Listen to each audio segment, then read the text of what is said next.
ضحك عليا في وجهي. كنا جالسين في القهوه، قال لي انتم المهندسين كتخوفوا الناس على والو، وانا ما قلت ليه غير جمله واحده: ما تشريش هاد الارض.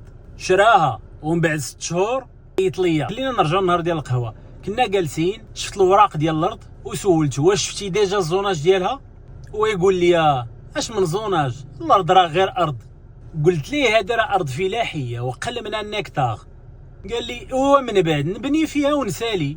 جربت مره اخرى وانا نقول ليه القانون كيحميها، ما تقدرش تبني فيها كما بغيتي.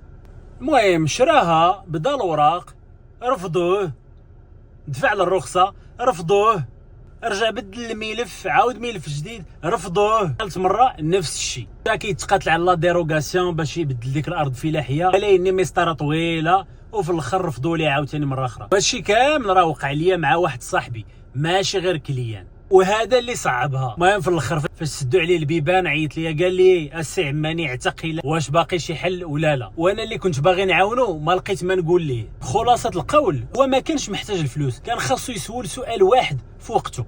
المهم في الاخر الاخوان، الزوناج راه هو اللي تيحكم ماشي الملكيه. اي شريتي الارض بسميتك، ولكن راه ما تديرش فيها اللي بغيتي. الا كنتي كتعرف شي واحد تيقلب على ارض رخيصه دابا وبرا على المدينه، صيفط له هاد لا فيديو تقدر تعتقوا من شي حاجه. تبارك الله عليكم. كان معكم ارشيتكت عماني اسامه، تلاقاو فيديو جاي ان شاء الله.